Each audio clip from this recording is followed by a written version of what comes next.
Welcome to T-SAT. TET aspirants కోసం టీశాట్ నిర్వహిస్తున్నటువంటి awareness కార్యక్రమానికి స్వాగతం.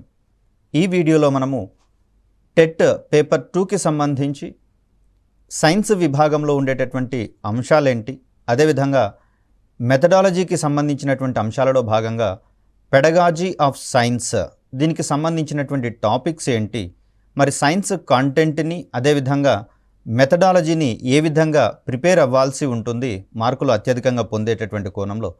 అందరూ అనుకుంటున్నట్లుగా టెట్ అనేది కేవలం అర్హత పరీక్ష మాత్రమే అని అనుకుంటున్నటువంటి తరుణంలో ఇక్కడ టెట్కి సంబంధించి కనుక చూస్తే 150 మార్కుల పేపర్కి గాను 20 మార్కుల వెయిటేజ్ మనకు టీఆర్టీలో ఇంక్లూడ్ చేయడం అనేది జరిగింది. కాబట్టి టెట్లో అత్యధిక స్కోరు గనక మనం అచీవ్ చేయగలిగితే అది టీఆర్టీలో మనకు ఇండైరెక్ట్లీ ఆర్ డైరెక్ట్లీ విజయావకాశాలను కూడా ప్రభావితం చేసేటందుకు అవకాశం ఉంది. కాబట్టి అభ్యర్థులు టెట్ రాసేటటువంటి కోణంలో కేవలం అర్హత పరీక్ష మాత్రమే అనేటటువంటి దృక్పథంలో కాకుండా దీనిని పూర్తిగా ఇది కూడా ఉపాధ్యాయ ఉద్యోగాన్ని సంపాదించేటటువంటి క్రమంలో ఒక సోపానంగా భావిస్తూ కీలకమైనటువంటి అంశంగా పరిగణిస్తూ దీన్ని చదవాల్సినటువంటి అవసరం ఉంది. సో పేపర్ 2 విషయానికి వస్తే మనకు దీంట్లో మొత్తంగా 150 MCQs అనేవి ఇంక్లూడ్ చేయడం జరుగుతుంది. ఒక్కొక్క దానికి ఒక్కొక్క మార్కు చొప్పున 150 మార్కులకు గాను పేపర్ 2 అనేది మనకు అందించడం జరుగుతుంది. సో దీంట్లో ఈ పేపర్ 2ని మొత్తము 5 సెక్షన్స్గా సబ్ డివైడ్ చేయడం అనేది జరిగింది. ప్రతి సెక్షన్కి కూడా మనకు 30 మార్కుల చొప్పున వెయిటేజ్ అనేది అందించడం జరిగింది. ఈక్వల్ వెయిటేజ్ అనేది అన్ని సెక్షన్లకు కూడా వర్తిస్తూ ఉంటాయి. మరి దీంట్లో ఒక్కొక్క సెక్షన్ వారీగా గనక మనం గమనిస్తే ఫస్ట్ సెక్షన్ అనేది మనకు సిడిపి అనేటటువంటి విభాగం కనిపిస్తూ ఉంది. దీన్నే మనము చైల్డ్ డెవలప్మెంట్ అండ్ పెడగాజీ అనేటటువంటి ఆస్పెక్ట్గా చూస్తాం. సో ఈ విభాగం నుంచి మనకు 30 క్వశ్చన్స్ అందించడం జరుగుతుంది. ఒక్కొక్క క్వశ్చన్కి 1 మార్కు చొప్పున దీనికి 30 మార్కుల వెయిటేజ్ అనేది కల్పించడం జరిగింది. ఇక సెక్షన్ 2 విభాగం గనక చూస్తే దీన్ని లాంగ్వేజ్ 1కి సంబంధించినటువంటి అంశంగా చూస్తూ ఉన్నాం. దీంట్లో సుమారుగా 8 భాషల వరకు మనకు ఆప్షన్స్గా ఇవ్వడం జరిగింది. అభ్యర్థి తనకు ఇంట్రెస్ట్ ఉన్నటువంటి భాషను కానివ్వండి, మాతృభాషకు సంబంధించినటువంటి భాషను కానివ్వండి, దీంట్లో ఎంపిక చేసుకునేటటువంటి స్వేచ్ఛ ఉంటుంది. కాబట్టి దీన్ని మనము ఆప్షనల్ విభాగంగా చెప్పుకోవచ్చు. సో దీంట్లో కూడా మనకు 30 MCQs ఇవ్వడం జరుగుతుంది. ఒక్కొక్క దానికి ఒక్కొక్క మార్కు చొప్పున 30 మార్కులు అనేది ఇక్కడ ఇవ్వడం జరుగుతుంది. దీంట్లో ఈ 30 మార్కులకు గాను 24 మార్కుల వరకు మనకు కంటెంట్ అనేది ఉంటుంది. అంటే ఆ లాంగ్వేజ్కి సంబంధించినటువంటి అంశాలలో క్వశ్చన్స్ రావడం అనేది జరుగుతుంది. ఇక 6 మార్కుల విషయానికి వచ్చేసరికల్లా ఇది పెడగాగికల్ ఇష్యూస్ మీద ఉండడం అనేది జరుగుతుంది. సపోజ్ తెలుగు లాంగ్వేజ్ కనుక చూస్తే తెలుగుకు సంబంధించినటువంటి కాంటెంట్ 24 మార్కులకు అందుబాటులో ఉంటుంది. 6 మార్కులు దాన్ని టీచ్ చేసేటటువంటి అంశాల మీద క్వశ్చన్స్ రావడం అనేది జరుగుతుంది. ఇక థర్డ్ సెక్షన్ విషయానికి వచ్చేసరికి మనకు దీన్ని లాంగ్వేజ్ 2 ఆస్పెక్ట్గా చెప్పుకోవచ్చు. సో ఈ లాంగ్వేజ్ 2 ఆస్పెక్ట్లో మనకు ఖచ్చితంగా ఇంగ్లీష్ని మాత్రమే సెలెక్ట్ చేసుకోవాల్సి ఉంటుంది. దీంట్లో ఒకటే భాష మాత్రమే ఉంటుంది. ఆప్షనల్ అనేది ఇక్కడ వర్తించదు. సో సెక్షన్ 2 విభాగంలో 8 భాషలలో ఏదైనా భాషను ఎంపిక చేసుకోవచ్చు. అదేవిధంగా సెక్షన్ 3 విషయానికి వచ్చేసరికల్లా కేవలం ఇంగ్లీష్కి సంబంధించినటువంటి ఆస్పెక్ట్స్ మాత్రమే ఇక్కడ ఇవ్వడం అనేది జరుగుతుంది. సో ఇంగ్లీష్కి సంబంధించి కూడా చూస్తే మనకు 30 MCQs అనేది పొందుపరచడం జరిగింది. వీటికి 30 మార్కులు అనేది ఇస్తూ ఉన్నారు. దీంట్లో కూడా చూస్తే 24 మార్కుల వరకు కాంటెంట్ అనేది ప్రొవైడ్ చేయడం జరుగుతుంది. అదేవిధంగా 6 మార్కులకు సంబంధించి పెడగాగికల్ ఇష్యూస్ అనేవి మనకి ఇక్కడ కనిపిస్తూ ఉంటాయి. సో నెక్స్ట్ 4th విషయానికి వచ్చేసరికల్లా దీన్ని మ్యాథమెటిక్స్ రిలేటెడ్ ఇష్యూగా చూస్తాం. అంటే గణితపరమైనటువంటి అంశాలలో భాగంగా ఇక్కడ క్వశ్చన్స్ అందించడం అనేది జరుగుతుంది సైన్స్ విభాగం అభ్యర్థులకు అయితే. సో దీంట్లో మ్యాథమెటిక్స్కి సంబంధించి చూస్తే 30 మార్కులు అనేది ఇక్కడ ఇవ్వడం జరుగుతుంది. దీంట్లో కూడా 24 మార్కుల కంటెంటు యాజ్ యూజువల్గా 6 మార్కులకు సంబంధించి మనకు పెడగాగికల్ ఇష్యూస్ అనేవి పొందుపరచడం జరిగింది. దీని తర్వాత సెక్షన్ 5 విషయానికి గనక మనం చూస్తే దీన్ని సైన్స్ పరమైనటువంటి అంశాలలో భాగంగా క్వశ్చన్స్ని పొందుపరచడం జరుగుతుంది. దీనికి కూడా 30 మార్క్స్ వెయిటేజ్ అనేది అందించడం జరిగింది. దీంట్లో 24 మార్క్స్ కంటెంట్ పరమైనటువంటి అంశాలు, 6 మార్కులు పెడగాగికల్ ఇష్యూస్కి సంబంధించినటువంటి అంశాలు ఇక్కడ ఇవ్వడం జరుగుతుంది. ఇక్కడ పేపర్ 2 అంశానికి వస్తే సెక్షన్ 4 మరియు సెక్షన్ 5కి సంబంధించి కొన్ని మార్పులతోటి దీన్ని సైన్స్ విభాగం అభ్యర్థులకు అదేవిధంగా సోషల్ స్టడీస్ అభ్యర్థులకు ఇవ్వడం జరుగుతుంది. పైన ఉన్నటువంటి 1, 2, 3 సెక్షన్స్ 2 విభాగాలకు సంబంధించి కామన్ ఆస్పెక్ట్స్గా కనిపిస్తూ ఉండగా 4th, 5thలో మాత్రమే వేరియేషన్ అనేది కనిపిస్తూ ఉంది. ఇక్కడ సైన్స్ అభ్యర్థులకు 4th సెక్షన్ అనేది మ్యాథమెటిక్స్గా కనిపిస్తూ ఉంది, 5th సెక్షన్ అనేది సైన్స్ విభాగంగా కనిపిస్తూ ఉంటే ఇక్కడ సోషల్ స్టడీస్ అభ్యర్థులకు మాత్రము 4th, 5th రెండింట్లలోనూ కూడా సోషల్ స్టడీస్ ఇష్యూస్ మాత్రమే అందించడం అనేది జరుగుతుంది. సో ఇక్కడ మ్యాథ్స్కి 30 మార్కులు, సైన్స్కి 30 మార్కులు మనకి ఇక్కడ 4th, 5th సెక్షన్స్కి కనిపిస్తూ ఉంటే సోషల్ స్టడీస్ విభాగానికి సంబంధించినటువంటి అభ్యర్థులకు ఈ 4th సెక్షన్ అనేది ఎంటైర్లీ సోషల్ స్టడీస్గా కనిపిస్తూ ఉంది. దీనికి 60 మార్కుల వెయిటేజీని అందించడం జరిగింది. 60 మార్కులలో 48 మార్కులు కంటెంట్కి ప్లస్ 12 మార్కులు పెడగాగికల్ ఇష్యూస్కి అటాచ్ చేయడం అనేది, అలాట్ చేయడం అనేది జరిగింది. సో ఇదొక్కటే ఇక్కడ ప్రధానమైనటువంటి మార్పుగా మనకు కనిపిస్తూ ఉంది. దీంట్లో సైన్స్ విభాగానికి సంబంధించి చూస్తే అవుట్ ఆఫ్ 24 మార్క్స్లలో మనకు 12 మార్కులు అనేవి ఫిజికల్ సైన్స్ రిలేటెడ్ ఇష్యూస్లలో కనిపిస్తూ ఉంటుంది. మరొక 6 మార్క్స్ అనేవి కెమిస్ట్రీ సంబంధించినటువంటి అంశాలు, ఇంకొక 6 మార్క్స్ అనేవి మనకు బయోసైన్స్ రిలేటెడ్ ఇష్యూస్లలో క్వశ్చన్స్ అనేది రావడం జరుగుతుంది.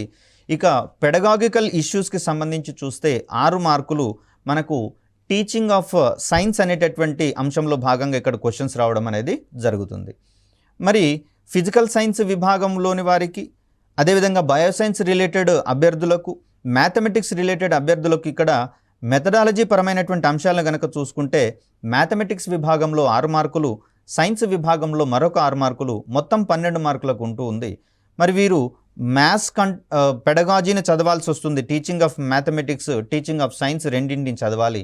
టీచింగ్ ఆఫ్ సైన్స్లో తిరిగి ఫిజికల్ సైన్స్ రిలేటెడ్ వాటికి ఒక రకమైనటువంటి పెడగాగికల్ మెథడ్స్ అనేవి ఉంటూ ఉండగా బయోలాజికల్ సైన్స్కి మరొక సెట్ ఆఫ్ ఇన్స్ట్రక్షన్స్ అనేవి అక్కడ ఉంటూ ఉన్నాయి.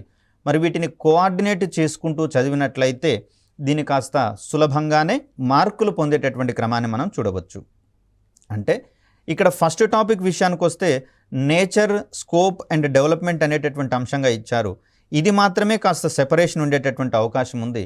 మిగిలిన సిలబస్లో పొందుపరిచిన అంశాలన్నీ కూడా సారూప్యతలు ఉన్నటువంటి దృష్ట్యా తమకు ఇంట్రెస్టెడ్గా ఉన్నటువంటి సబ్జెక్టు లేదా తాము డిఎస్సిలో లేదా టీచర్స్ రిక్రూట్మెంట్ టెస్టులో ఏ మెథడాలజీ అంశంలో అయితే పోటీ పడుతున్నారో దానికి సంబంధించినటువంటి బుక్ని ప్రిపేర్ అవుతూ మిగిలినటువంటి ఇష్యూస్ని వీటితో కంపేర్ చేసుకుంటూ చదువుకున్నట్లయితే ఈ 12 మార్కులు కూడా అభ్యర్థులు సులభంగా పొందేటందుకు, సాధించేటందుకు అవకాశం అనేది ఉంది.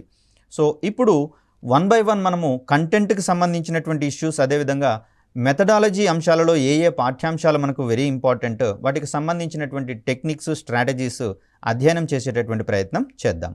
ఇక్కడ టెట్ పేపర్ 2 సైన్స్ సిలబస్కి సంబంధించినటువంటి అంశాలను కనుక మనం చూస్తే దీంట్లో ముందుగానే చెప్పుకున్నాం సైన్స్ కంటెంట్కి 24 మార్క్స్ వెయిటేజ్ అనేది అందించడం జరిగింది. దీంట్లో 12 మార్కులు ఫిజికల్ సైన్స్ రిలేటెడ్ ఆస్పెక్ట్స్ కనిపిస్తూ ఉన్నాయి. అదేవిధంగా 6 మార్కులు మనకు కెమిస్ట్రీకి సంబంధించినటువంటి అంశాలలో క్వశ్చన్స్ అందించడం అనేది జరుగుతుంది. అదేవిధంగా మరొక 6 మార్క్స్ అనేవి మనకు బయోసైన్స్ రిలేటెడ్ ఇష్యూస్లలో క్వశ్చన్స్ అనేవి అందించడం జరుగుతుంది.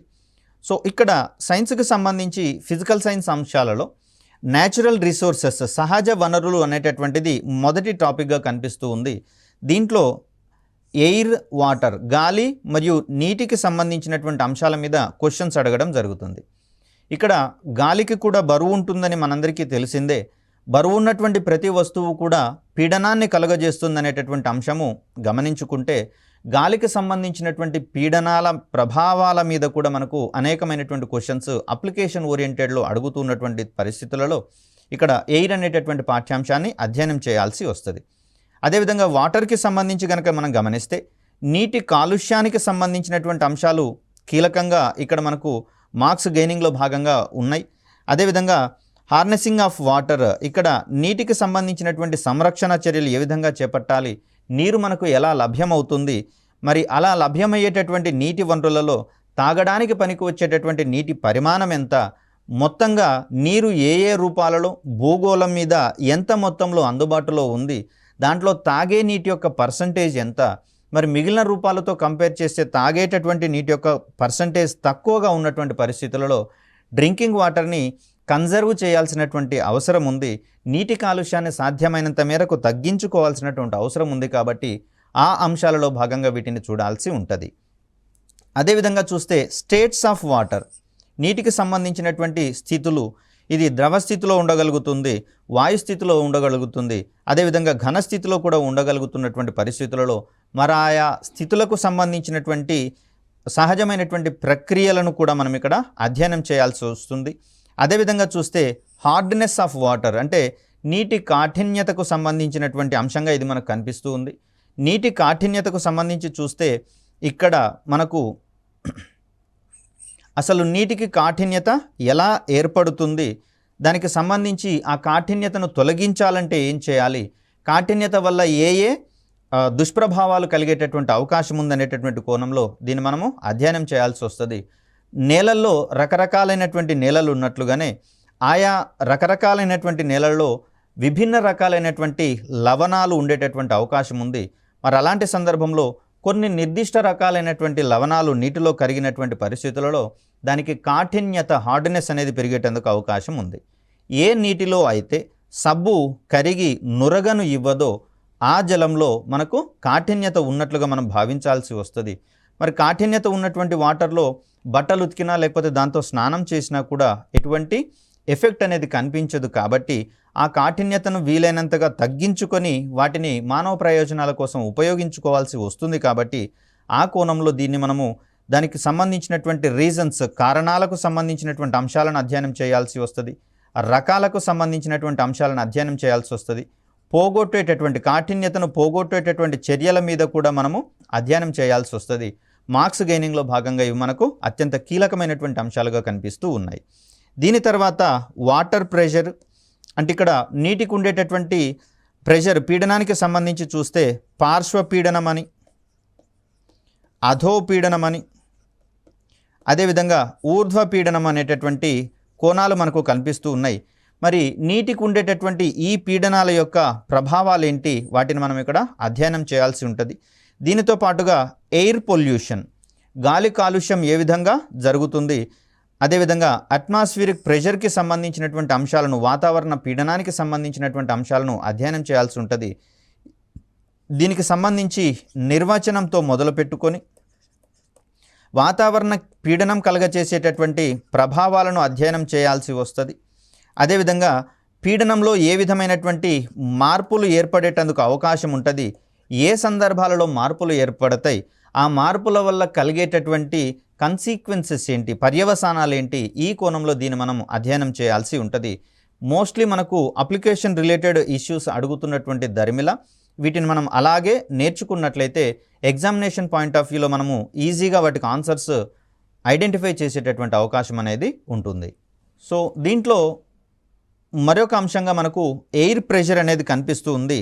గాలికి ఉండేటటువంటి పీడనాన్ని ఆధారంగా చేసుకొని మనం కొన్ని ప్రయోజనాలను పొందుతున్నటువంటి పరిస్థితులు ఉన్నాయి. కాబట్టి ఈ పీడనం యొక్క ప్రభావాల మీద మనం అధ్యయనం చేయాల్సి వస్తుంది. సో దీంట్లో మనకు ఆర్కిమిడీస్ ప్రిన్సిపల్ అనేది ఒకటి కనిపిస్తూ ఉంది. దీన్ని మనము లోహాల యొక్క స్వచ్ఛతను కనుగొనేటటువంటి పరిస్థితుల్లో దీన్ని అధికంగా వాడడం అనేది జరుగుతుంది. దీని ఆధారంగానే పాలకు సంబంధించినటువంటి స్వచ్ఛతను కూడా ఐడెంటిఫై చేసేటటువంటి అవకాశం ఉంది. మరి ఇలాంటి అప్లికేషన్ ఇష్యూస్ని కనుక మనము సెలెక్ట్ చేసుకొని పెట్టుకుంటే దానికి సంబంధించినటువంటి క్వశ్చన్ వచ్చినప్పుడు మనము ఆన్సర్ని ఈజీగా ఐడెంటిఫై చేసేటటువంటి అవకాశం ఉంటుంది. దీని తర్వాత పాస్కల్స్ ప్రిన్సిపల్ అని, అదేవిధంగా బెర్నౌలీస్ ప్రిన్సిపల్ అని, వీటి మీద కూడా మనకు అప్లికేషన్ ఓరియంటేషన్లో క్వశ్చన్స్ పడేటందుకు అవకాశం ఉంది. ఇక్కడ బెర్నౌలీస్ ప్రిన్సిపల్ని కనుక ఒకసారి మనం గమనిస్తే తుఫానుల సమయాలలో ఇక్కడ గుడిసెల పైకప్పు ప్రాంతాలు, గుడిసెల పైకప్పులు, అదేవిధంగా చెట్లు తుఫాను గాలికి ఎగిరిపోవడం అనేది చూస్తూ ఉన్నాం. భూమిలో నుంచి అవి పెకిలించి వేయబడి దూరంగా విసిరివేయబడేటటువంటి అంశాలుగా మనం చూస్తూ ఉన్నాం. సో దానికి ప్రధానమైనటువంటి ప్రిన్సిపల్గా మనకు బెర్నౌలీస్ ప్రిన్సిపల్ అనేది కనిపిస్తూ ఉంటుంది. అదేవిధంగా చూస్తే రోడ్ల మీద వేగంగా ప్రయాణించేటటువంటి వాహనాలకు కాస్త దూరంగా నిలబడమని చెప్తారు. ఎందుకు అంటే ఈ వాహనాలు వేగంగా పోయేటటువంటి క్రమంలో అక్కడ అది గాలి యొక్క వేగాన్ని పెంచేటటువంటి ప్రయత్నం చేస్తుంది, దాని యొక్క ఉపరితలాన్ని ఆనుకొని పక్క వైపులో ఆనుకొని. మరి అలాంటి పరిస్థితులలో గాలి వేగంగా వీచేటటువంటి పరిస్థితులలో ఆ ప్రాంతంలో అల్పపీడనం ఏర్పడేటటువంటి అవకాశం ఉంది. మరి అక్కడ ఏర్పడినటువంటి అల్పపీడన ప్రాంతంలోకి దాని చుట్టుపక్కల ఉన్నటువంటి అధిక పీడన ప్రాంతం నుంచి గాలి వేగంగా వీచేటటువంటి అవకాశం ఉంది. కాబట్టి వాహనాలకు దగ్గరలో ఉన్నటువంటి వస్తువులు కావచ్చు, మనుషుల్ని కావచ్చు, ఈ అధిక పీడన ప్రాంతం నుంచి అల్పపీడన ప్రాంతం అంటే వాహనం వైపుగా వీచేటటువంటి గాలి మనల్ని కూడా వెనుక నుంచి నెట్టివేసేటందుకు అవకాశం అనేది ఉంటుంది. కాబట్టి మరి ఆ కోణంలో అనేకమైనటువంటి ప్రమాదాలు ఏర్పడేటందుకు అవకాశం ఉంది. కాబట్టి సో ఇక్కడ ప్రిన్సిపల్ని సరిగా మనం అవగాహన చేసుకున్నట్లయితే దాన్ని మార్క్స్ గెయినర్గానే కాదు, రియల్ టైమ్ ఇన్సిడెంట్స్లలో వాటిని ఓవర్కమ్ చేసేటటువంటి అవకాశాలు కూడా మనకు అధికంగా ఉండేందుకు అవకాశం ఉంది. దీని తర్వాత ఇక్కడ ప్రవాహులకు సంబంధించినటువంటి ధర్మాల ఆధారంగా పనిచేసేటటువంటి పరికరాల మీద కూడా మనకు క్వశ్చన్స్ అడిగేందుకు అవకాశం ఉంది. దీంట్లో భాగంగానే మనము హైడ్రోమీటర్, బారోమీటర్కి సంబంధించినటువంటి అంశాలను అధ్యయనం చేయాల్సి ఉంటుంది. ఇక లాస్ ఆఫ్ ఫ్లోటేషన్ అంటే ఆర్కిమిడీస్ ప్రిన్సిపల్ ఆధారంగానే వీటిని కూడా డిజైన్ చేయడం అనేది జరిగింది. కాబట్టి వీటినే మనము ప్లవన సూత్రాలు అనేటటువంటి అంశంలో భాగంగా చూస్తాం. అంటే ఒక ప్రవాహిలో ఒక ఘన పదార్థము తేలాలా లేకపోతే మునగాల అనేటటువంటి అంశాలను ఈ లాస్ ఆఫ్ ఫ్లోటేషన్ అనేది ప్లవన సూత్రాలు అనేటటువంటి అంశాల ఆధారంగా వాటిని డిజైన్ చేయడం అనేది జరుగుతుంది. ముఖ్యంగా చూస్తే ఓడలను తయారు చేసేటటువంటి సందర్భంలో కావచ్చు, జలాంతర్గాములను రూపొందించేటటువంటి సందర్భంలో కావచ్చు, ఈ సూత్రాలనే ఆధారంగా చేసుకొని వాటి యొక్క మెకానిజంని ఏర్పాటు చేయడం అనేది జరుగుతుంది. ఇక్కడ ప్లవన సూత్రాలలో భాగంగా నీటి యొక్క సాంద్రతను అదేవిధంగా వస్తువుల యొక్క సాంద్రతను కంపేర్ చేసుకుంటూ వాటిని డిజైన్ చేయడం అనేది జరుగుతుంది. సో ఎలా చేస్తున్నాము దీన్ని అంటే ఒక వస్తువు యొక్క సాంద్రత నీటి సాంద్రత కంటే ఎక్కువగా ఉన్నటువంటి పరిస్థితులలో అది నీటిలో మునిగిపోయేటందుకు అవకాశం ఉంది. అంటే వస్తువు యొక్క సాంద్రత నీటి సాంద్రత కంటే ఎక్కువగా ఉన్నటువంటి పరిస్థితులలో అది నీటి కన్నా బరువు ఎక్కువగా ఉంటుంది. కాబట్టి స్వతహాగా నీటిలో మునిగేటందుకు అవకాశం అనేది ఏర్పడుతుంది. అలా కాకుండా వస్తువు యొక్క సాంద్రత నీటి సాంద్రత కన్నా తక్కువగా ఉన్నటువంటి పరిస్థితుల్లో, ఫర్ ఎగ్జాంపుల్ చూస్తే ఒక నిమ్మకాయను కనుక తీసుకున్నట్లయితే దాని యొక్క సాంద్రత నీటి యొక్క సాంద్రత కన్నా తక్కువగా ఉన్నటువంటి పరిస్థితుల్లో నీటి మీద తేలేటందుకు అవకాశం అనేది ఉంది. అదే ఫ్రెష్గా ఉన్నటువంటి నిమ్మకాయను కనుక తీసుకున్నట్లయితే దాని యొక్క సాంద్రత నీటి సాంద్రత కంటే అధికంగా ఉంటుంది. కాబట్టి నీటిలో మునిగిపోయేటందుకు అవకాశం అనేది ఉంటుంది. అదేవిధంగా చూస్తే కుళ్ళిన కోడిగుడ్లను ఏరివేసేటటువంటి క్రమంలో కూడా ఈ రకమైనటువంటి ప్రిన్సిపల్స్ మనకు అధికంగా ఉపయోగపడుతూ ఉంటాయి. మరి ఆ సందర్భంలో వీటిని మనము రియల్ లైఫ్ ఇన్సిడెంట్స్కి లింక్ చేసుకుంటూ చదువుకోవాల్సినటువంటి అవసరం ఎంతైనా ఉంది. దీని తర్వాత మనం చూడాల్సింది స్పెసిఫిక్ గ్రావిటీకి సంబంధించినటువంటి అంశాలు. తర్వాత మరొక అంశంగా మనకు సర్ఫేస్ టెన్షన్ అనేది కనిపిస్తుంది. తల తన్యతకు సంబంధించినటువంటి అంశంగా ఇది మనం చూస్తూ ఉన్నాం. అంటే ప్రవాహులకు తలతన్యత బలాలు ఉంటాయి కాబట్టే వస్తువులను కావచ్చు, క్రిమి కీటకాలను కావచ్చు, నీటి యొక్క ఉపరితలం మీద స్వేచ్ఛగా విహరించగలిగేలా సంచరించగలిగేలా చేస్తాయి అనేటటువంటి అంశాలను ఇక్కడ మనం చూడాలి. అంటే ఈగలు కావచ్చు, దోమలు కావచ్చు, నీటి యొక్క ఉపరితలం మీద తిరగగలుగుతున్నాయి అంటే దానికి సంబంధించినటువంటి మెయిన్ రీజన్గా మనము సర్ఫేస్ టెన్షన్ని మనం ఇక్కడ గమనించాల్సి వస్తుంది. ఇక్కడ ఎందుకు జరుగుతుంది ఈ అంశము అంటే ద్రవాల యొక్క ఉపరితలం అనేది సాగదీసినటువంటి రబ్బరు బ్యాండ్ మాదిరిగా ప్రవర్తిస్తుంది అనేటటువంటిది ఒక అంశంగా చెప్తాం.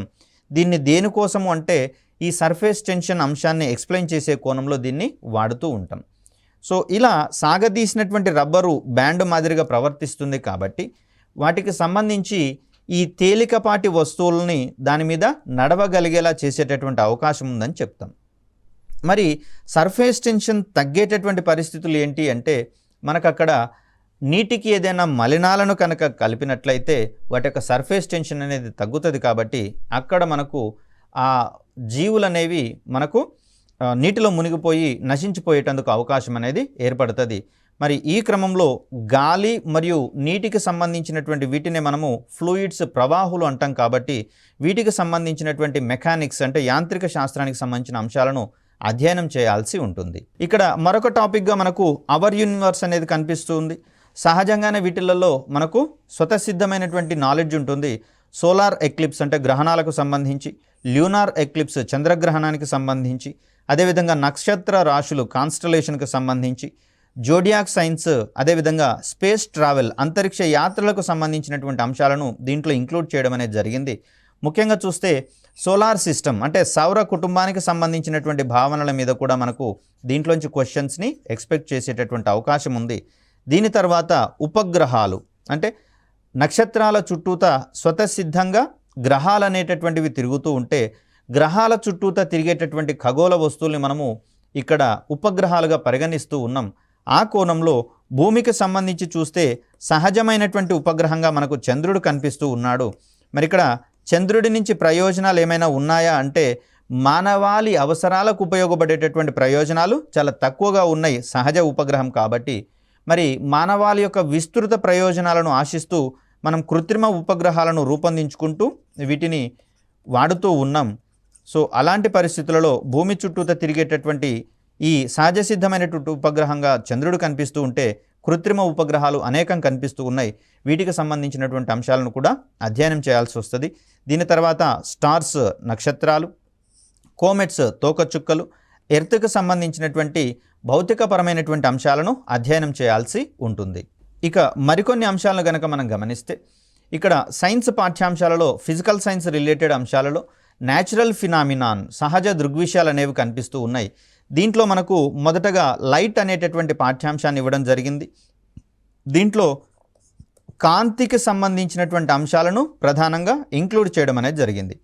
How can we see objects, మనం వస్తువులను ఏ విధంగా చూడగలుగుతాము అనే కోణం నుంచి మొదలుకొని ఇక్కడ నీడలు ఏర్పడడానికి గల కారణాలేంటి, అదేవిధంగా కాంతికి ఉన్నటువంటి సహజమైనటువంటి లక్షణాలను కూడా అధ్యయనం చేయాల్సి వస్తుంది. కాబట్టి ఆ కోణంలో రిఫ్లెక్షన్ ఆఫ్ లైట్ కాంతి యొక్క పరావర్తనము, లాస్ ఆఫ్ రిఫ్లెక్షన్ పరావర్తన నియమాలకు సంబంధించినటువంటి అంశాలు, అదేవిధంగా పరావర్తనం ఆధారంగా పనిచేసేటటువంటి వస్తువులుగా మనకు మిర్రర్స్ అనేవి కనిపిస్తూ ఉన్నాయి. కాబట్టి దీంట్లో మనం చూసేటటువంటిది సహజంగా ప్లేన్ మిర్రర్ కనిపిస్తూ ఉంది.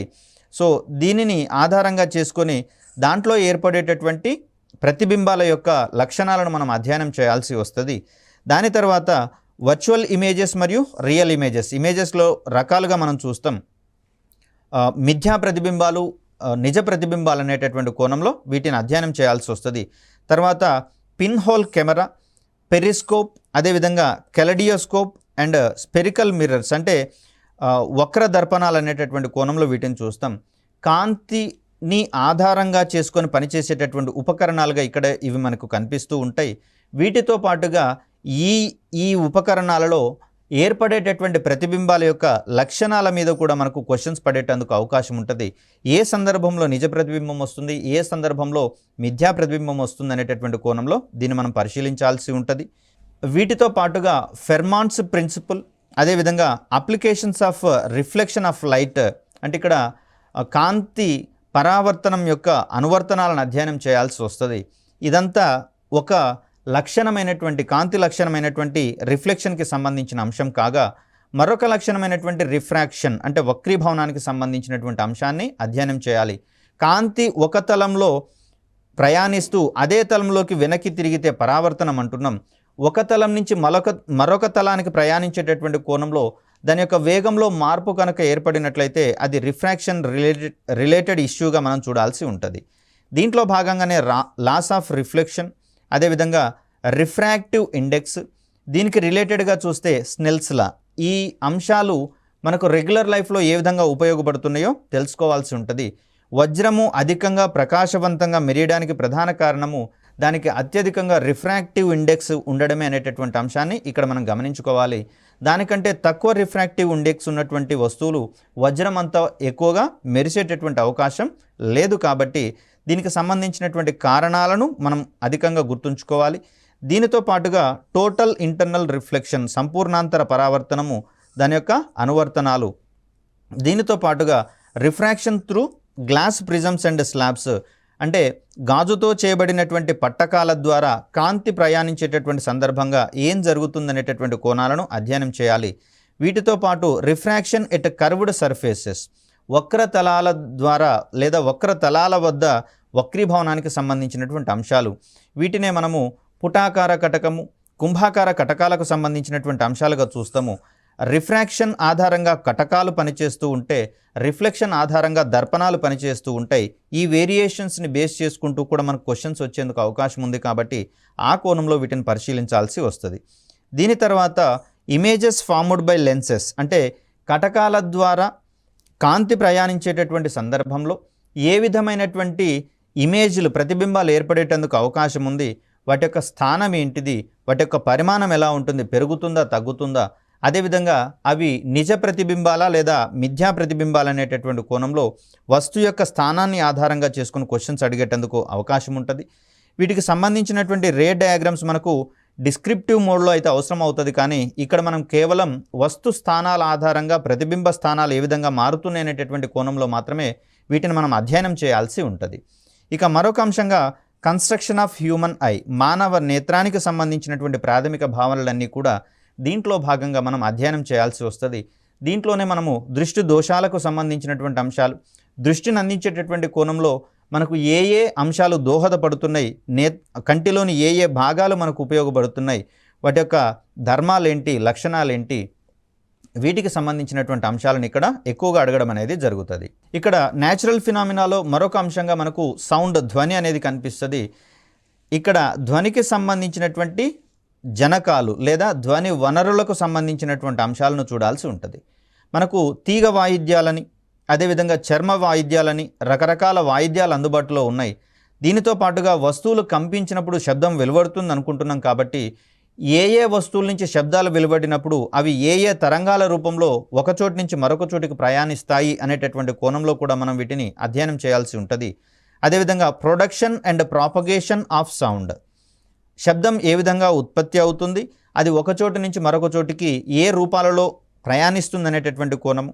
అదేవిధంగా కన్స్ట్రక్షన్ ఆఫ్ హ్యూమన్ ఇయర్, మానవుని యొక్క చెవి నిర్మాణానికి సంబంధించినటువంటి అంశాలు, అదేవిధంగా చెవి పనిచేయడంలో ఇమిడి ఉండేటటువంటి అంశాలు, దీనితో పాటుగా ధ్వనికి సంబంధించినటువంటి గుణాలు ఏంటి, దీంతోపాటు ఆడిటబుల్ రేంజ్, అంటే మనకి ఇక్కడ శబ్దాలన్నీ కూడా గమనిస్తే అధికమైనటువంటి శబ్దాలను మానవుని యొక్క చెవి వినలేదండి. కేవలము 20 హెర్ట్జ్ నుంచి 20,000 హెర్ట్జ్ మధ్యలో ఉన్నటువంటి పౌనఃపున్యాలను మాత్రమే మానవుని యొక్క చెవి గ్రహించగలుగుతుంది. కాబట్టి సో దీన్ని మనము శ్రవ్య అవధిగా పేర్కొనేటటువంటి ప్రయత్నం చేస్తాం. సో దీనికి ముందరున్నటువంటి లేదా తక్కువ పౌనఃపున్యం ఉన్నటువంటి మొత్తం కూడా పరశ్రావ్యాలుగా అనిపిస్తూ ఉంటాయి. దీని తర్వాత అతిధ్వనులు అనేవి మనకు ఉంటూ ఉంటాయి. ఈ అతిధ్వనులను కానివ్వండి, పరశ్రవ్యాలను కానివ్వండి మానవుని యొక్క చెవి ఐడెంటిఫై చేయలేదు. కేవలము శ్రవ్య అవధి పరిధిలో ఉన్నటువంటి ఈ పౌనఃపున్యాలను మాత్రమే చెవి వినగలుగుతుంది. దీని తర్వాత ఈ శబ్దాల యొక్క పరిమాణం పెరుగుతున్న కొద్దీ, తీవ్రత పెరుగుతున్న కొద్దీ సౌండ్ పొల్యూషన్ ఏ విధంగా పరిణామం చెందుతుంది, దీనికి సంబంధించినటువంటి దుష్ప్రభావాల మీద కూడా మనము అధ్యయనం చేయాల్సి వస్తుంది. అదేవిధంగా సౌండ్ వేవ్స్, ధ్వని తరంగాలకు సంబంధించి ఈ ధ్వని తరంగాలు ఎన్ని రకాలుగా ఉన్నాయి అనేటటువంటి కోణంలో మనకు క్వశ్చన్స్ అడిగేటందుకు అవకాశం ఉంది.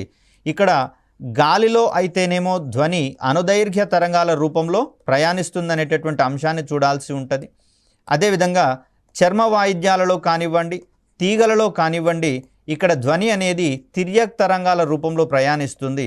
ఈ వేరియేషన్ ఆధారంగా కూడా మనకు క్వశ్చన్స్ అడిగేటందుకు అవకాశం అనేది ఉంది. దీనితో పాటుగా క్యారెక్టరిస్టిక్స్ ఆఫ్ సౌండ్ వేవ్స్, అంటే లక్షణాల మీద అధ్యయనం చేయాల్సి ఉంటుంది.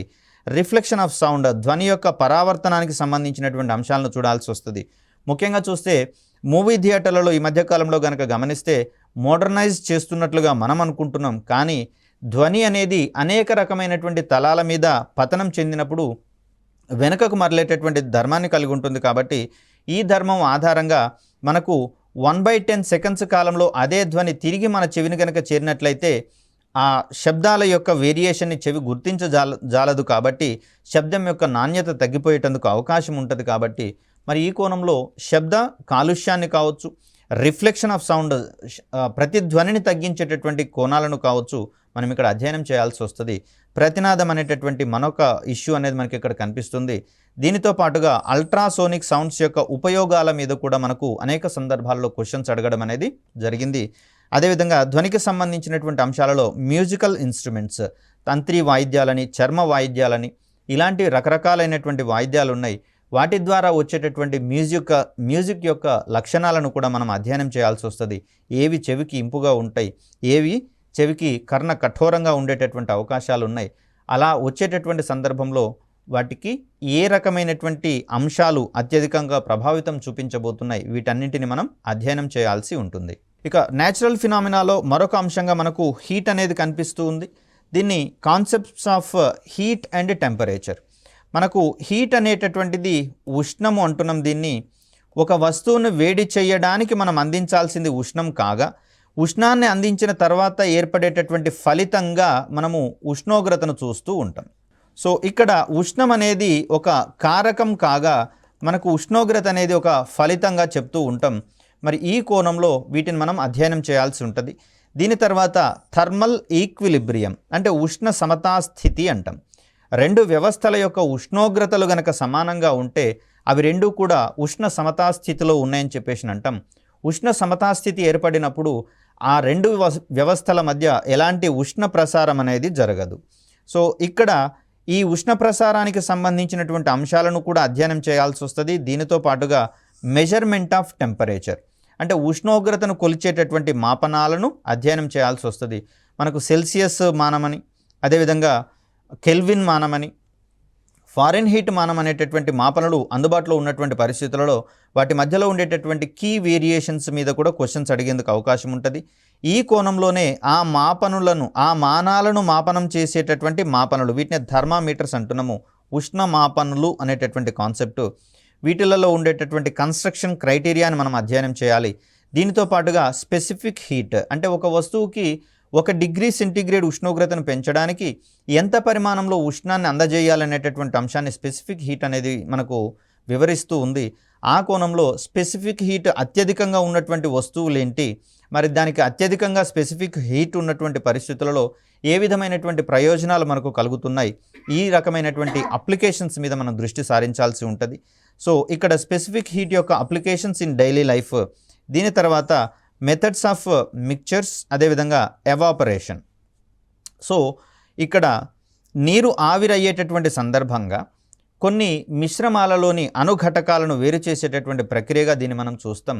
దీని తర్వాత condensation, boiling point and melting point, ఇవన్నీ నీటికి సంబంధించినటువంటి అంశాలుగా చూస్తాం. నీరు ఏ ఉష్ణోగ్రతల వద్ద గడ్డగట్టేటటువంటి అవకాశం ఉంది, నీరు ఏ ఉష్ణోగ్రతల వద్ద ద్రవీభవనం చెందేటటువంటి అవకాశం ఉంది, నీరు ఏ ఉష్ణోగ్రతల వద్ద వాయుస్థితికి మారేటటువంటి అవకాశం ఉంది. ఈ అంశాల యొక్క అప్లికేషన్స్ మీద కూడా మనకు క్వశ్చన్స్ పడేందుకు అవకాశం ఉంటుంది. ఫర్ ఎగ్జాంపుల్ చూసినట్లయితే వెడల్పాటి మూత ఉన్నటువంటి పాత్రతో కంపేర్ చేస్తే నారో ఓపెన్ ఉన్నటువంటి పాత్రలోని నీరు అక్కడ చాలా లేటుగా ఆవిరయ్యేటందుకు అవకాశం ఉంటుంది. ఏ ద్రవాల యొక్క ఉపరితల వైశాల్యం అయితే ఎక్కువగా ఉంటుందో అది ఆవిరయ్యేటటువంటి రేటును అధికంగా కలిగి ఉంటుంది. కాబట్టి ఈ కోణంలో అప్లికేషన్ ఓరియంటేషన్లో మనకు క్వశ్చన్స్ పడుతూ ఉన్నాయి. కాబట్టి వీటికి సంబంధించినటువంటి సమాధానాలను కూడా మనము అదే ఓరియంటేషన్లో మనం అర్థం చేసుకోవాల్సి వస్తుంది. దానికి అనుగుణంగానే మనల్ని మనం టెట్ పాఠ్యాంశాలలో భాగంగా సన్నద్ధం చేసుకోవాల్సి ఉంటుంది. మరి ఈ సందర్భంగా మనం టీశాట్ ద్వారా అందించేటటువంటి ఈ పాఠ్యాంశాలను పూర్తి స్థాయిలో సద్వినియోగం చేసుకుంటూ మీ ఇంటి వాతావరణంలోనే ఉంటూ చదువుకునేటటువంటి వీలు కల్పిస్తోంది టీశాట్. ఈ పాఠ్యాంశాల ద్వారా టెట్ విజయాలలో మీకు మరింత చేరువయ్యేటటువంటి ప్రయత్నం చేస్తోంది. ఈ రకమైనటువంటి ఓరియంటేషన్ కార్యక్రమాలను, అవగాహన కార్యక్రమాలను అందించేటటువంటి క్రమంలో రాబోయేటటువంటి వీడియోలలో టెట్కి సంబంధించినటువంటి పాఠ్యాంశాలను మరింత వివరంగా తెలుసుకునేటటువంటి ప్రయత్నం చేద్దాం. అప్పటి వరకు సెలవు. ధన్యవాదాలు.